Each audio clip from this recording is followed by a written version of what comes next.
Continuando con la revisión de conceptos básicos de fundamentos de cálculo, veamos ahora cómo determinar el dominio de una función a partir de la regla de correspondencia. Cómo determinar el llamado dominio implícito de una función, algunas veces también conocido como el dominio natural. Incluso también podemos indicar que este sería el mayor dominio posible para una función, siempre a partir de la regla de correspondencia.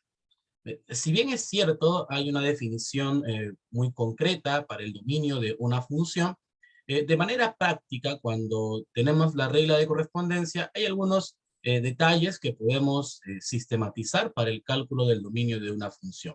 Veamos tres casos muy puntuales. El primero, cuando la regla de correspondencia es una función polinomial, es decir, un polinomio de grado 1, grado 2, cualquiera sea el grado. ¿Ok? En ese caso, la teoría dice, como aquí se señala, el dominio es todo el conjunto de los números reales. Nuevamente, si es que tenemos como regla de correspondencia a una función polinomial de cualquier grado, entonces el dominio resultará ser todo el conjunto de los números reales. Tenemos aquí algunos ejemplitos. La función f es un polinomio de grado 1.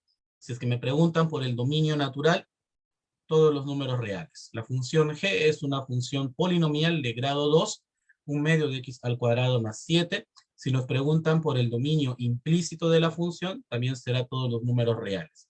Y así, tenemos el ejemplo de la función h, una función de grado 8, y también resulta que el dominio es todos los números reales.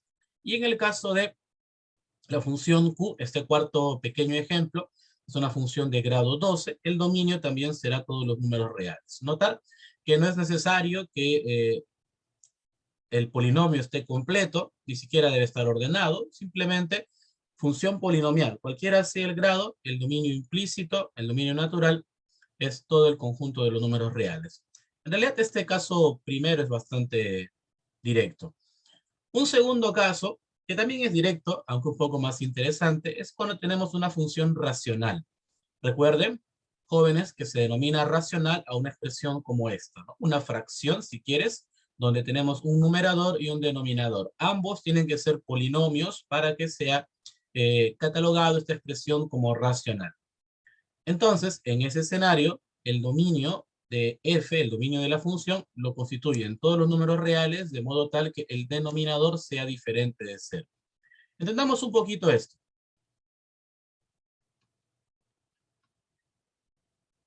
Decía que hay una definición para el dominio de una función. Si la recordamos, una definición muy general, es el conjunto de valores que puede tomar la variable de modo tal que la regla de correspondencia esté bien definida. Eso de bien definida significa que la regla de correspondencia pueda calcularse. Por ejemplo, para esta función racional, x más 7 entre x menos 4, 0 es parte del dominio, porque podemos reemplazar 0. Si lo hacemos, se puede calcular el valor de la función en 0, sale de menos 7 cuartos. Menos 7, incluso, si reemplazamos menos 7 en lugar de la variable, obviamente, el numerador sale 0, el denominador sale menos 11, y esto resulta ser nuevamente 0. Así que menos 7 también es parte del dominio, y así podríamos ubicar números que son parte del dominio de la función. Pero ocurre que 4 no es parte del dominio. ¿Por qué? Porque si en lugar de la variable x reemplazamos 4, tenemos un problema, sobre todo en el denominador. La división entre 0 no está definida, por lo que 4 es un valor que no podemos reemplazar en la regla de correspondencia, por ende, 4 no está en el dominio de la función. Esa es la lógica detrás de esta definición. En general, solamente importa el denominador. Recuerda, 0 en el denominador es un problema. Por eso es que simplemente nos fijamos en el denominador. Y en el segundo caso, cuando hay una función racional, cuando la regla de correspondencia tiene un denominador, hay que cuidar que dicho denominador sea diferente de 0. Y el tercer caso, por lo menos elemental, conforme se avance en el curso de fundamentos de cálculo, conforme se aprendan más funciones, uno también va a aprender cómo calcular el dominio con distintas reglas de correspondencia.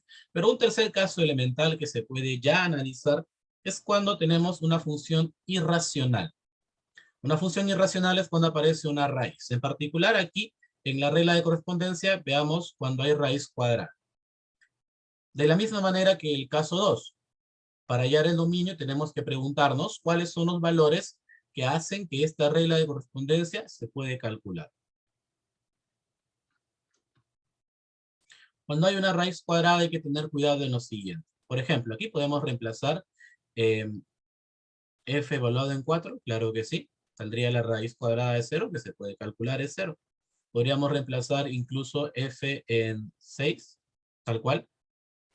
Saldría raíz cuadrada de 2, que no es un número exacto, pero se puede calcular. 1.41, más o menos por ahí. Pero, por ejemplo, no podríamos reemplazar f evaluado en 7, por colocar un valor. ¿Por qué no? Porque si x vale 7, nos quedaría la raíz cuadrada de menos 3.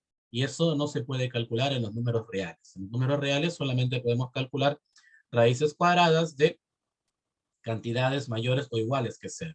Así que como esto no existe en los reales, 7 no puede estar en el dominio de la función.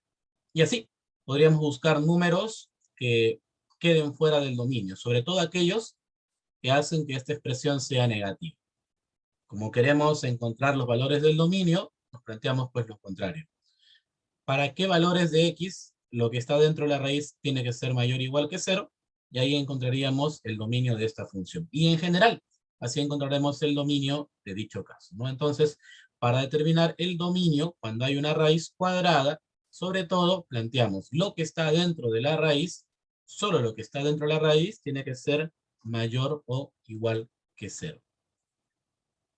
De esta manera, entonces, con estos tres casos elementales, y obviamente en combinación de ellos, no es que en un problema va a venir solamente raíz o solamente denominador, no, van a venir combinación de estos con valor absoluto, vamos a ver en un siguiente video algunos ejemplos, ¿ok? Pero es en uso de estas tres consideraciones que en primera instancia calculamos el llamado dominio implícito de una función.